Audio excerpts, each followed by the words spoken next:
সিসিটিভির ফুটেজে দেখা যায় এক ব্যক্তিকে জোরপূর্বক গাড়িতে তুলে নেওয়ার চেষ্টা চালাচ্ছে কয়েকজন যুবক। ওই লোকটি গাড়িতে উঠতে না চাইলে তাকে বেধড়ক মারধর করেন সংঘবদ্ধ একটি চক্র। ঘটনাটি গত ৩ ডিসেম্বর রাত প্রায় 11:30টার। জানা যায় বৈষম্য বিরোধী ছাত্র আন্দোলন চলাকালীন সময়ে ইন্টারনেট সংযোগ বন্ধ থাকায় ব্যাপক ক্ষতির সম্মুখীন হয় নূর মোহাম্মদ শাহেদ নামে এক তরুণ উদ্যোক্তা। পরে ক্ষতিপূরণ দাবি করে গত ৯ সেপ্টেম্বর চট্টগ্রামে সাবেক প্রধানমন্ত্রী শেখ হাসিনা, সাবেক সড়ক পরিবহন ও সেতুমন্ত্রী ওবায়দুল কাদের, পররাষ্ট্রমন্ত্রী হাসান মাহমুদ সহ ১১৫ জনের বিরুদ্ধে সাইবার নিরাপত্তা আইনে মামলা করেছিল নগরীর হালিশহর এলাকার ভুক্তভোগী ব্যবসায়ী নূর মোহাম্মদ শাহেদ।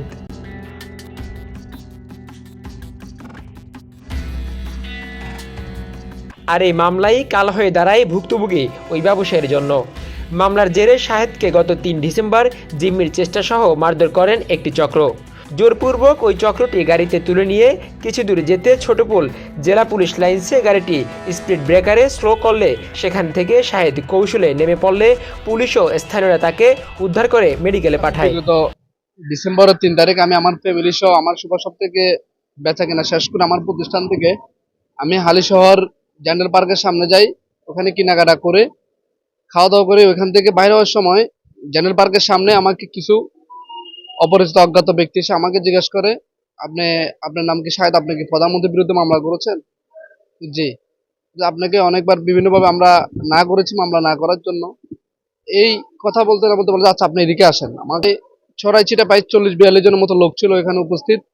আমার সামনে ছিল প্রায় ৭-৮ জনের মতো। তারা এক প্রকারে আমি যখন আমার গাড়িতে ওদের সাথে আমি না আমার গাড়িতে উঠতে চাই, ওরা আমাকে এলেবাদাকে মারতে মারতে তাদের গাড়িতে আমাকে তুলে নেয়। নেই ব্লু কালারতে আমাকে ওরা গাড়ি তুলে আমাকে ছোটপোল পুলিশ লাইন পর্যন্ত চেঁচে নিয়ে যায়। ঘটনার পর চিকিৎসা শেষে ওই ভুক্তভোগী ব্যবসায়ী চট্টগ্রাম আদালতে ৩ জনকে প্রধান আসামি ও অজ্ঞাতনামা ৪২ জনের বিরুদ্ধে একটি মামলা দায়ের করেন। মামলাটি আদালত আমলে নিয়ে সিআইডি চট্টগ্রামকে তদন্তের জন্য নির্দেশ দেন। শেখ হাসিনার বিরুদ্ধে সাইবার ট্রাইব্যুনালে মামলা দায়ের করার পর ওনাকে ফ্যাসিস্ট সরকারের গুন্ডা বাহিনী সন্ত্রাসীরা অপহরণ করার চেষ্টা করে এবং ভয় ভীতি দেখায়, হুমকি দেয়। কিন্তু পরবর্তীতে ঘটনার তারিখ ৩/12/২০২৪ ইংরেজি তারিখ ওনাকে ওনার ব্যবসা প্রতিষ্ঠানের পার্শ্ববর্তী একটা রেস্টুরেন্ট থেকে অপহরণ করে নিয়ে যায় এবং নিয়ে যাওয়ার সময় ওনাকে মারধর করে হত্যার উদ্দেশ্যে গলা চেপে ধরে ওনার থেকে ৫ কোটি টাকার চাঁদা দাবি করে। পরবর্তীতে আমরা বিজ্ঞ আদালত মেট্রোপলিটন ম্যাজিস্ট্রেট ছাড়ে মামলাটি দায়ের করি। দায়ের করার পর বিজ্ঞ আদালত সন্তুষ্টি হয়ে ২০০ ধারায় জবানবন্দি লিপিবদ্ধ করে মামলাটি তদন্তের জন্য সিআইডি চট্টগ্রামকে নির্দেশ প্রদান করেন। সর্বশেষ জীবনের ঝুঁকি নিয়ে জীবনযাপন করছেন তরুণ ব্যবসায়ী শাহেদ, আর তাই দ্রুতই দোষীদের গ্রেপ্তারের দাবি জানান তিনি।